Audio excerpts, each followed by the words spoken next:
ప్రభునేసుక్రీస్తు నామం పేరట మీకందరికీ శుభాభివందనాలు తెలియపరుస్తున్నాను. ఈ ఉదయకాల సమయంలో ఒక శ్రేష్టమైన మాటను ధ్యానం చేద్దాం. మొదటి పేతురు రాసిన పత్రిక 4వ అధ్యాయం 16వ వచనం. ఎవడైనా క్రైస్తవునైనందుకు బాధ అనుభవించిన యెడల అతడు సిగ్గుపడక ఆ పేరును బట్టియే దేవుని మహిమపరచవలెను. అపోస్తలుడైన పేతురు ఈ విషయాన్ని చెప్తా ఉన్నాడు. నేను అనుకుంటున్నాను, ఈ మాట రాస్తున్నప్పుడు పేతురు యేసుక్రీస్తు ప్రభువారిని నేను ఎరుగునని ముమ్మారు బొంకాడు కదా, ఆ విషయాన్ని ఖచ్చితంగా జ్ఞాపకం చేసుకుని ఉంటాడు. లూకాసు వార్త 22వ అధ్యాయం 54 నుంచి 62వ వచనం వరకు పేతురు ఏ విధంగా యేసుక్రీస్తు ప్రభుని ఎరుగుని బొంకాడో ఆ విషయాలను కూడా అక్కడ రాయబడతాయి. అంత మాత్రమే కాకుండా హెబ్రీయులకు రాసిన పత్రిక 2వ అధ్యాయం 12వ వచనంలో ఆయన మనల్ని బట్టి ఎన్నడూ సిగ్గుపడడు. చూడండి, యేసుక్రీస్తు ప్రభువారు కలువరిగిరిలో ఉన్నప్పుడు ఆయన్ని వివస్తుని చేశారు. 500 మందికి పైగా సైనికులు ఆయన ముఖం మీద కాండిని చుమ్మవేశారు. ఆయన మన పాపాలను క్షమించే విషయంలో, మనకు పాప ప్రాయశ్చిత్తం చేసే విషయంలో ఆయన సిగ్గుపడలేదు. ఆయన దేవుడై ఉండి, సర్వ సృష్టికర్త అయి ఉండి కూడా మన కొరకు తన అమూల్యమైన రక్తాన్ని కార్చారు. భూమిని విడిచి ఈ లోకానికి అరుదించారు. ఇప్పుడు ఈ లోకంలో ఆయన ప్రతినిధులుగా మనం బ్రతుకుతున్నాం. ఆయనకి అంబాసిడర్స్గా మనం బ్రతుకుతున్నాం. దేవుడు అన్నాడు, you are the ambassadors for me, you are the ambassadors for Christ. అవును, దేవుడు మనందరినీ కూడా రాయబారులుగా చూస్తున్నాడు. ఆయన రిప్రజెంటేటివ్గా ఈ లోకంలో బ్రతకాలి. దేవుని నామాన్ని మహింపరచడం కొరకే మనం సృజించబడ్డాం. దేవుని నామాన్ని మహింపరచడం కొరకే మనం పిలువబడ్డాం. దేవుని నామాన్ని గొప్ప చేయడం కొరకే మనం రక్షించబడ్డాం. కాబట్టి ఈ పర్పస్ని ఎప్పుడూ కూడా మీరు విస్మరించొద్దు. ఆయన నామాన్ని మనం పెట్టుకున్నందుకు, ఆయన నామాన్ని క్యారీ చేస్తున్న వ్యక్తులుగా లోకం నుంచి మనకు నింద వస్తే ఆ పేరును బట్టే దేవుని నామాన్ని మహింపరచడం అంటున్నాడు. దేవుని లేఖనాలు చెప్తున్నాయి. మత్తయి సువార్త 5వ అధ్యాయంలో దుఃఖించువారు ధన్యులు, వారు ఓదార్చబడుదురని. నిజమేనండి, ఎవరైతే దుఃఖపడేటువంటి వారు ఉంటారో వారు ధన్యులు, వారు ఓదార్చబడతారు. దేవుడు వారి మీద ప్రత్యేకమైనటువంటి కనికరాన్ని నిలుపుతాడని, చూపుతాడని మనకు అర్థమవుతుంది. ఈ శ్రేష్టమైన సమయంలో నాకు ఒక టెన్నిస్ క్రీడాకారుడు గుర్తొస్తున్నాడు. అతని పేరు ఆర్థర్ యాషే. ఆ వ్యక్తి వింబిల్డన్ టైటిల్ సంపాదించాడు. ప్రపంచవ్యాప్తంగా టెన్నిస్ క్రీడా రంగంలో ఉన్నతమైనటువంటి స్థానంలో నిలిచాడు. అనుకోని పరిస్థితుల్లో ఆ వ్యక్తి ఎయిడ్స్ వ్యాధిని బారిన పడతాడు. అనుకోని రీతిలో ఆ వ్యక్తికి హెచ్ఐవి వస్తుందండి. హెచ్ఐవి వచ్చినప్పుడు నిజంగా అతను మరణపడక మీద ఉంటాడు. ఆ టైంలో ఒక విలేకరు వచ్చి, ఆర్థర్ యాషే, ఎందుకు నీకు ఇలా జరిగింది? దేవుడు నీ జీవితంలో అన్యాయం చేశాడు. దేవుడు ఎందుకు నీ జీవితంలో దీన్ని అనుమతించాడు? ఎందుకు నీ జీవితం దుర్భరం అయిపోయిందంటే ఆర్థర్ యాషే ఇచ్చేటువంటి సమాధానం ఈ విధంగా ఉంది. 5 కోట్ల మంది పిల్లలు టెన్నిస్ ఆట మొదలు పెడతారు. 5 కోట్ల మంది పిల్లలు టెన్నిస్ ఆట మొదలు పెడతారు. 50 లక్షల మంది ఈ ఆట ఆడటం నేర్చుకుంటారు. 5 లక్షల మంది టెన్నిస్ వృత్తిగా తీసుకుంటారు. 50,000 మంది ప్రాంతీయ పోటీల్లో గెలుస్తారు. 5,000 మంది గ్రాండ్ స్లామ్ వస్తారు. అంటే గ్రాండ్ స్లామ్ అంటే French open, US open, Wimbledon. 50 మంది వింబిల్డన్ స్థాయికి వస్తారు. 4 చివరి వరకు ఆడతారు. 2 చివరికి నిలబడితే వారిలో నేను గెలిచి కప్పు చేత పట్టుకున్నప్పుడు నేనే ఎందుకు అని నేను దేవుని అడగలేదు. ఇప్పుడు నేను రోగంతో ఉన్నప్పుడు నేనే ఎందుకు అని ఎలా అడగను అన్నాడు. ఈ ఆలోచన చూడండి. దేవుడు నాకు వింబిల్డన్ టైటిల్స్ ఇస్తున్నప్పుడు, అనేకమైన గ్రాండ్ స్లామ్ టైటిల్స్ ఇస్తున్నప్పుడు, దేవా నన్నే ఎందుకు ఏర్పాటు చేసుకున్నావు? ఇన్ని కోట్ల మందిలో నన్నే నువ్వు ఎందుకు ఏర్పాటు చేసుకున్నావు? నన్ను ఎందుకు కనపరచావు? నేను అడగలేదు. కానీ ఇప్పుడు దేవుడు నన్ను తీసుకుంటున్నప్పుడు నన్నే ఎందుకు తీసుకుంటున్నావు అని ఎలా అడుగుతాను అని చెప్పి తనకున్నటువంటి కృతజ్ఞతా భావాన్ని తెలియజేశాడు. కృతజ్ఞతలో శ్రమలు ద్వారా మనం దేవుని మహింపరిచేటువంటి వరకు ఉండాలి. శ్రమలు మనల్ని రిఫైన్ చేస్తాయండి. శ్రమలు లేకపోతే మన జీవితంలో మనం పరిశుద్ధతలోకి నడిపించబడలేం. మహిమ నుండి అధిక మహిమలోకి మనం నడిపించబడలేం.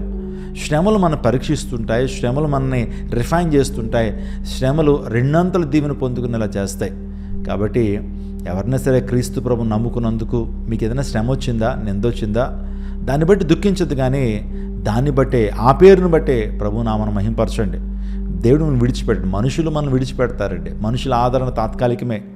మనుషుల యొక్క మేలు తాత్కాలికమే. మనుషుల యొక్క సింపతి తాత్కాలికమే. కానీ దేవుని యొక్క సింపతి, దేవుని యొక్క ఆలోచనలు, దేవుడు మనల్ని దీవిస్తే అది శాశ్వత కాలం ఉంటుంది. ప్రభువును మనం కలిగి ఉందాం. ఏహపరలోకాల్లో కూడా శాంతిని, ఆత్మశాంతిని అనుభవిద్దాం. మన యొక్క చూపులు, మన యొక్క ఆశ దేవుని రాజ్యం. అబ్రహాము అంటాడు కదా, దేనికి దేవుడు శిల్పి నిర్మాణకుడై ఉన్నాడో ఆ పట్టణం కొరకు ఎదురు చూస్తున్నాను. పాత నిబంధన కాలంలో మాట్లాడాడు. అందులో బట్టి మన చూపులు, మన ఆశ, మన నిరీక్షణ దేవుని రాజ్యం మీద పెట్టుకుందాం. ఈ లోకంలో దేవుడు మనల్ని విడిచిపెట్టాడు. దేవుడు ప్రతి అవసరాన్ని తీరుస్తాడు, ప్రతి కోరికను తీరుస్తాడు. ప్రతి కొరతను తీర్చడం మాత్రమే కాకుండా అనేక మందికి ఆశీర్వాదంగా ప్రభు చేస్తాడు. దేవుడు మిమ్మల్ని దీవించి ఆశీర్వదించను గాక. God bless you. అందరూ తల్ల ఉంచండి, కళ్ళు మూసుకొని ప్రార్థన చేసుకుందాం.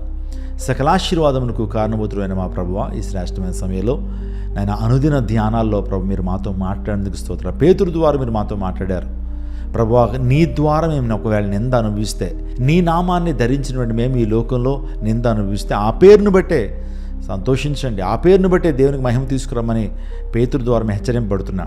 ఈ లోకంలో నిన్ను కలిగినటువంటి మేము భాగ్యవంతులమయ్యా, నిన్ను రాజుగా కలిగినటువంటి మేము ఈ లోకంలో అదృష్టవంతులం. మాకు ఇచ్చిన గొప్ప ధన్యతను బట్టి, రక్షణ ఆనందాన్ని బట్టి, నీ ప్రేమను బట్టి, నువ్వు ఇస్తున్నటువంటి పరలోక ఆనందాన్ని బట్టి, పరలోక పౌరసత్వాన్ని బట్టి నీకు స్తోత్రాలు. నేను ఈ ప్రార్థనలు ఎంతమంది ఏకీవిస్తున్నాను నీ ప్రజలు, వారిని దీవించండి, ఆశీర్వదించండి, వారికి ప్రతి కొరతను తీర్చండి, అక్కర్లు తీర్చండి, నీ మహిమతో వారిని నింపండి. ఎవరైతే ప్రభు అనారోగ్యంతో ఉన్నారో స్వస్థపరచండి, ఎవరైతే అనారోగ్యంతో ఉన్నారో స్వస్థపరచండి. ఆర్థికపరమైన ఇబ్బందులతో ఉన్నటువంటి వారికి నీ తోడు, నీ కాపుదల, భద్రత, నీ అభివృద్ధి.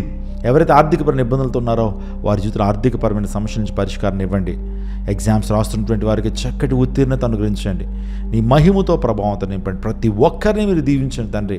క్రైస్ట్ టెంపుల్ అనే జీవంగల దేవుని సంఘంలో ఎవరైతే నాటబడుతున్నారో, ఎవరైతే వస్తున్నారో యేసు నామములో వారు దీవించబడుతున్నారు గాక. యూట్యూబ్ ఛానల్ ద్వారా వీడియోలు చూస్తున్నటువంటి వారి కుటుంబాల్లోకి మీరు వెళ్ళండి. వారి జీవితంలో గొప్ప అద్భుతాలు మీరు జరిగించమని వేడుకుంటున్నాను. నీకే మహిమ చెల్లిస్తున్నాను. ఈ అనుదిన ధ్యానాల్లో నీ ప్రజలందరూ కూడా ప్రభా ప్రతిరోజు వాక్యాలు చూస్తూ నీకు సమీపంగా చేరినట్లు కృప చూపించండి. నీకే మహిమ చెల్లిస్తూ యేసు శక్తి కలిగిన నామంలో అడిగి వేడుకుంటున్నాము తండ్రి. Amen, amen, amen. God bless you. God bless our India.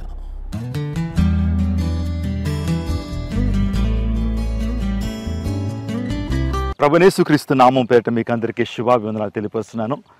Christ టెంపుల్కి దేవుడిచ్చినటువంటి భూమి ఇదే. 2 ఎకరాల 16 సెంట్ల స్థలాన్ని క్రైస్ట్ టెంపుల్ పేరు మీద దేవుడు మనకు అనుగ్రహించారు. ఇదే స్థలంలో మహిమాన్విత దేవుని సంఘాన్ని నిర్మించడానికి మనం ప్రయత్నం చేస్తున్నాం. గతించిన కొన్ని సంవత్సరాలుగా ప్రార్థన చేస్తూ వస్తున్నాం. పర్మిషన్స్ ఆల్రెడీ గ్రాంట్ అవుతున్నాయి. ఇదే స్థలంలో సుమారుగా 10,000 మంది పట్టేటువంటి ఒక మహిమాన్విత సంఘం నిర్మించబడబోతూ ఉంది. కావున మిమ్మల్ని అందరినీ ప్రార్థన చేయాలని మనం చేస్తున్నాను. మీ అనుదిన ప్రార్థనలో క్రైస్ట్ టెంపుల్ అనేటువంటి ఈ యొక్క సంఘం కొరకు, ఈ కన్స్ట్రక్షన్ కొరకు ప్రార్థన చేయండి. ఈ మందులు అనేక మంది రక్షణ పొందాలి, అనేక మంది సత్యవాక్యాన్ని వినాలి, దేవుని శక్తిని ప్రత్యేకంగా అనుభవించాలి. ఇప్పటి వరకు ఈ ల్యాండ్ వాస్తవానికి పొలాన్ని మనం తీసుకోవడం జరిగింది. ఈ పొలంలో సుమారుగా 4 అడుగులు ఈ మట్టిని పూడ్చడం జరిగింది. ఆ తదుపరి ఒక ప్రత్యేకమైన కన్స్ట్రక్షన్ కూడా చేయడం జరిగింది. అక్కడ ఆ ప్రాంతంలో ట్రాన్స్ఫార్మర్, ఆ తర్వాత ఎలక్ట్రికల్ పోల్స్ మనం చూస్తున్నాం. ఆ దేవుని మహాకృపను బట్టి నీటి కొరకు ప్రార్థన చేసినప్పుడు చక్కటి నీటిని, మంచి నీటిని దేవుని అనుగ్రహించారు. తక్కువ లోతులోనే. దేవుని నామానికి మహిమ కలుగును గాక. అందుని బట్టి కుటుంబాలతో అందరూ ప్రార్థన చేయండి. ఒకవేళ దేవుడు మీరు ప్రేరేపిస్తున్నట్లయితే యోగ్యమైన పరిచర్యకు మీ ప్రేమపూర్వకమైన విరాళాలను పంపించండి. కట్టడం కట్టాలంటే కొన్ని కోట్ల రూపాయలు అవసరం అవుతా ఉంది. అందుని బట్టి దేవుని మీద ఆధారపడి మేము సేవను జరిగిస్తున్నాం. ఏమి విదేశీ సహకారాలు లేవు. దేవుని సేవ మీద ఆధారపడి సేవను ముందుకు నడిపిస్తున్నాం. కాబట్టి మీ కుటుంబం తరపున ఒక శ్రేష్టమైన కానుకను దేవుని మందిరం నిర్మాణం కొరకు మీరు విత్తండి. తద్వారా గొప్ప పంటను మీరు కోస్తారు. నిజంగా దేవుడు మిమ్మల్ని, మీ కుటుంబాలను ప్రత్యేకంగా దీవిస్తారు. ఈ పరిచర్యలో 1900కు పైగా బాప్తిసాలు తీసుకుని వారు దేవునికి కృపలో నడుస్తున్నారు. మరొకసారి మీ అందరికీ విజ్ఞప్తి చేస్తున్నాను, ప్రార్థన చేయండి. మందిర నిర్మాణం కోసం ప్రార్థన. దేవుని చిత్తం అయితే సెప్టెంబర్, అక్టోబర్ మాసాల్లో ఈ యొక్క మెయిన్ శాంక్చురీని కట్టడానికి మేము ప్రయత్నాలు చేస్తున్నాం. అన్ని ద్వారాలు తెరవబడినట్లు ప్రార్థన చేయండి. దేవుని చిత్తం అయితే 31 ఆ తర్వాత జనవరి ఆరాధన ఇక్కడ జరిగించాలని ఆశపడుతున్నాం. ప్రార్థన చేయండి, సహకరించండి. దేవుని ప్రత్యేకంగా దీవించును గాక. ఒకవేళ మీరు ఎవరైనా సరే ఈ యొక్క మందిరం కొరకు విరాళం ఇస్తానన్నటువంటి వారు కింద ఫోన్ నెంబర్స్కి మీరు కాల్ చేయొచ్చు. ఈ అకౌంట్ డీటెయిల్స్ కూడా ముందు పెడుతున్నాను. దయచేసి ఆలోచన చేసి, ప్రార్థన చేసి దేవునికి మందిరం కొరకు మీ యొక్క విరాళాన్ని ఇవ్వాల్సిందిగా ప్రభువు పేట మనం చేస్తున్నాను. God bless you. God bless Vijayawada. God bless our India.